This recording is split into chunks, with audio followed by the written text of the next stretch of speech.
আল্লাহ, শেষেও আল্লাহ, মাঝে আমার নবী মুহাম্মাদে মুস্তাফা, মুহাম্মাদে মুস্তাফা।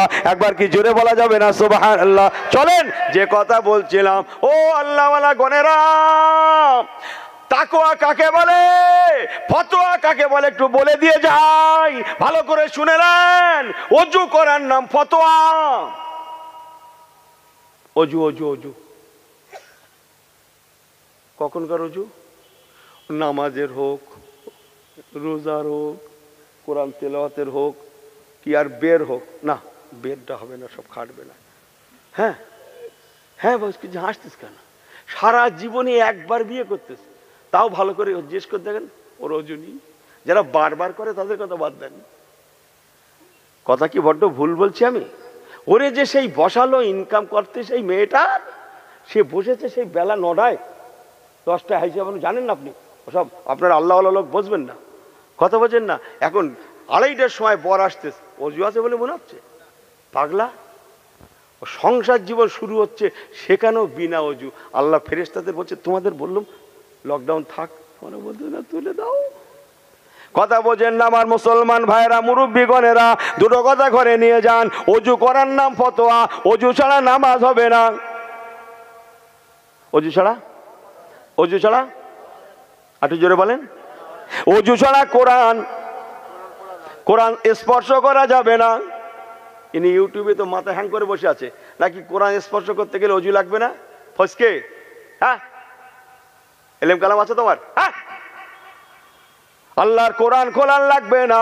আল্লাহর কোরআনের কভার পেজের উপরে, লাল কভার পেজ, কভার পেজের উপরেই লেখা লা ইয়ামাসসুহু ইল্লাল মুতাহহারুন। আল্লাহ কোরআন পাকে ফরমাচ্ছেন লা ইয়ামাসসুহু, তোমরা স্পর্শ করবে না, ইল্লাল মুতাহহারুন, মুতাহহারুন, মুতাহহারুন। রে বান্দা বান্দিরা, ইল্লা যতক্ষণ না মুতাহহারুন, তোমরা পবিত্রতা অর্জন না করছো, আমি আল্লাহ তোমাদের নিষেধ করে দিলাম আমার কোরআন যেন ছোবে না, আমার কোরআন যেন স্পর্শ করবে না।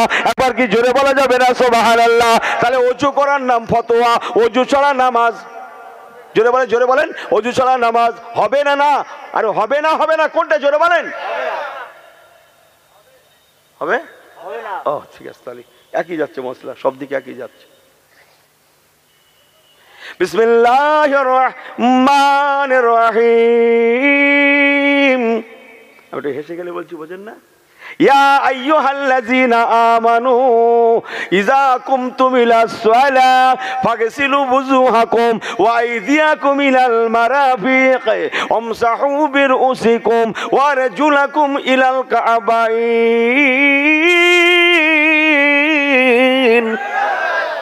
এখানে তো ওয়াজ করে মজা নেই, তো ওয়াজ করার দায়িত্ব আমার, আর সুবহানাল্লাহ বলার দায়িত্ব আমি। বুকি বাড়ি মেরে বলছি তা আমার না, দায়িত্ব যদি নিতে হয় ভালো করলেন।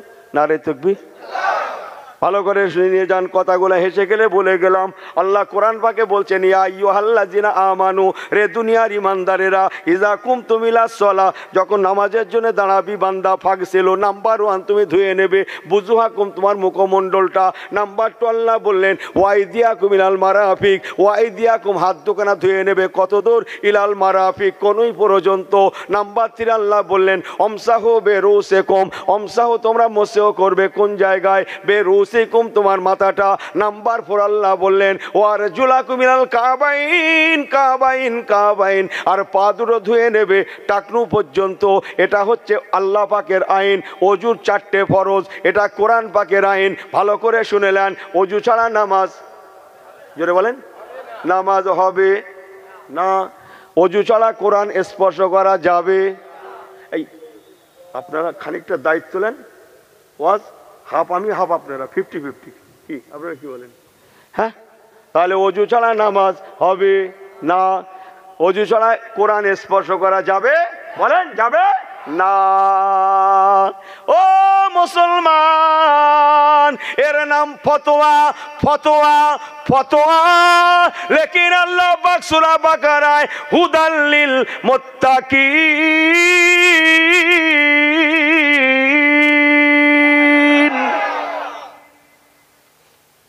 হুদাল লিল মুত্তাকিন বলে আল্লাহ পাক এটাই বোঝাতে চাইলেন, বান্দা অজু অবস্থায় নামাজ পড়বে, এটার নাম ফতোয়া। যদি হুদাল্লিল মুত্তাকিন ওয়ালা হতে চাও তাহলে শুধু নামাজে নয় বরং তোমরা অজু অবস্থায় সময় পাস করো, অজু অবস্থায় থেকে যাও থেকে যাও থেকে যাও। অজু করার নাম ফতোয়া, আর অজু অবস্থায় থাকাটার নাম হচ্ছে তাকওয়া। আমি কি বোঝাতে পারছি? এখন নামাজের সময় নেই কিন্তু মরণের সময় হতে পারে না, পারে না? আরে কথা বলেন না কেন আপনারা? নামাজের সময় না হতে পারে কিন্তু মরণের সময় হতে পারে না, পারে না? আরে জোর বলেন, জোর বলেন, জোর বলেন। পারে না, পারে না। এই কথা বোঝেন না মনে হয়?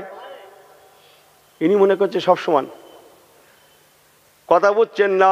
একেই বলা হয় তাকওয়া। অজু করার নাম ফতোয়া, আর অজু অবস্থায় থাকাটার নাম বলেন বলেন তাকওয়া। কিন্তু ইনি যে কি সপ্তাহে একদিন শুক্রবার, হ্যাঁ আর সবনাশ সপ্তাহে কথা বলছে না মনে হয়? সপ্তাহে বুঝছেন না? ऐसे होना नहीं। ও মুসলমান, হাত জোড় করে বলে গেলাম, আল্লাহর কসম করে বলে গেলাম, হাদিস পাকটা খুলে দেখুন। আমার নবী কামলিওয়ালা আর দুনিয়ায় থাকবেন না, আর হুজুরের সময় নাই। 63 বছর কমপ্লিট হয়ে গিয়েছে। নবী আমার দুনিয়া থেকে চলে যাবেন। রবিউল আউয়ালের 12 তারিখ সোমবার চলে আসছে, শবে সাদেক চলে আসছে। আমার হুজুর অল্প সময় পরে ইন্তেকাল করবেন। আল্লাহ দুনিয়া থেকে পর্দা নেবেন, আর দুনিয়ায় থাকবেন না। এমন সময় পর্যন্ত নবী আমার আমাদের আম্মা জান হযরতে আয়েশা সিদ্দিকা রাদিয়াল্লাহু তাআলা নাকে বলতে লাগলেন, ও বিবি আয়েশা, আমার ওজুর পানিটা দাও, আমি রাসূলুল্লাহ ওযু করব। সংক্ষেপ কালাম, আমার নবী পাক ওযু করলেন, উঠে দাঁড়াতে গেলেন, দাঁড়াতে পারলেন না। নবী আমার ঘাড় কাত হয়ে পড়ে গেলেন। আমার হুজুরকে ধরাধরি করে ঘরের মধ্যে নিয়ে যাওয়া হলো, শুইয়ে দেওয়া হলো। আল্লাহ পাকের রহম, অল্প সময়ের মধ্যে নবী আমার হুঁশ প্রাপ্ত, জ্ঞান প্রাপ্ত হয়ে গেলেন। একবার কি জোরে বলা যাবে না সুবহানাল্লাহ? যেই না হুঁশ প্রাপ্ত হওয়া, সঙ্গে সঙ্গে আমার নবী, ও আমার শাকদার ভাইয়েরা, আল্লাহর কসম, আমার নবী কামলিওয়ালা অন্য কোনো কথা বলেননি। আমার নবী হুঁশ প্রাপ্ত হই প্রথম যে কথাটা বলেছিলেন, ও বিবি আয়েশা সিদ্দিকা, আমার ওজুর পানিটা দাও। সুবহানাল্লাহ বলবেন না? আম্মা জান আয়েশা সিদ্দিকা ফরমাচ্ছেন, আমি হুজুরের জন্য আমার ওজুর পানি এনে দিলাম। সুবহানাল্লাহ বলেন। অনেক কথা অনেক আছে, আমি ছেটে কেটে বলছি। হুজুর আমার ওযু করলেন, দাঁড়াতে গেলেন, দাঁড়াতে পারলেন না, ঘাড় কাত হয়ে পড়ে গেলেন। আমার রাসূলের পাককে ধরাধরি করে আবার হুজরা শরীফের মধ্যে নিয়ে যাওয়া হলো। আবার অল্প সময়ের মধ্যে নবী আমার হুঁশ প্রাপ্ত হয়ে গেলেন। জোরে বলে সুবহানাল্লাহ। ভালো করে শুনলেন, তৃতীয়বারের বার আমার রাসূলুল্লাহ যখন ইন্তেকালের আগে হুঁশ প্রাপ্ত হয়েছিলেন, আবার প্রথম কথা বলেছিলেন, আয়েশা, ও বিবি আয়েশা সিদ্দিকা, আমার ওযুর পানিটা দাও। ইনি শুধু বলছে আমার দোয়া কেন কবুল হয় না? ইমানদারের আলামত নেই, মুসলমানের আলামত নেই। ইস, হ্যাঁ, আমাকে ক্ষমা করবেন। একবার দরুদ শরীফ, আল্লাহুম্মা, জোরে জোরে, সাল্লি আলা,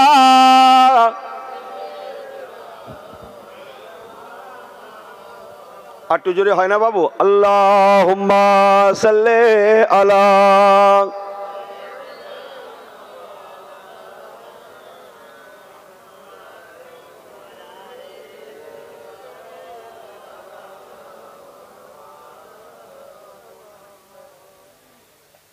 करीमुस सजाया जमीलुश श्याम नबीउल वराया शफीउल उमाम। करीमुस सजाया जमीलुश श्याम नबीउल वराया शफीउल उमाम। इमामे रसूल पेशवाए सबील अमीने खुदाया महबते जिब्राइल। अल्लाहुम्मा सल्ले अला, पढ़ेन ছেলেরা পড়েন, सैयदना ওয়া আলা আলি। নারে তাকবীর, জোরে বললে না নারে তাকবীর। আল্লাহর হস্তে বলে গেলাম ভাই আমার, ইমানদার যদি হতে হয় হওয়ার মতো হই, খামাকা আদা রাখি আদা ছাড়ি মাথো না। হাসান বাবু এসছো? মাশাল্লাহ।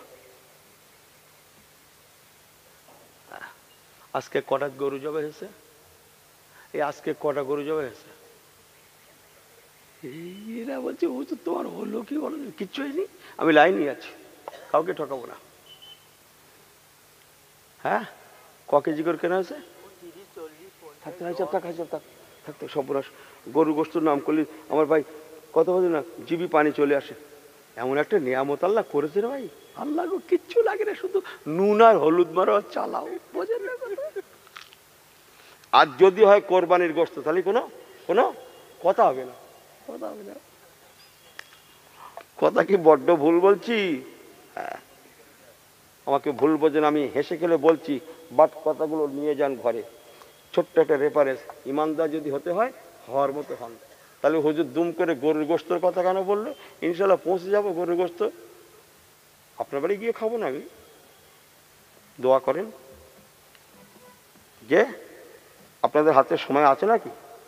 একটা ওয়াজকে একটু বাড়িয়ে দেব? আপনার হাতে সময় আছে? আমি জিজ্ঞেস করে কাজ করছি ভাই, যা দোষ টোষ করবে না। দেশে মানুষের সময় খুব কম বাবু, আপনারা জানেন না? এত কম মানুষের সময় হাতে, এত কম। হ্যাঁ মুরব্বী, আপনি জানেন ভাই সাহেব, শুক্রবার একদিন জুম্মা যাচ্ছে, একদিন সপ্তাহে একদিন যাচ্ছে, তাও হাতে ভালো করে সময় নেই। ইমামের পেছনে দুরাকাত পড়ি।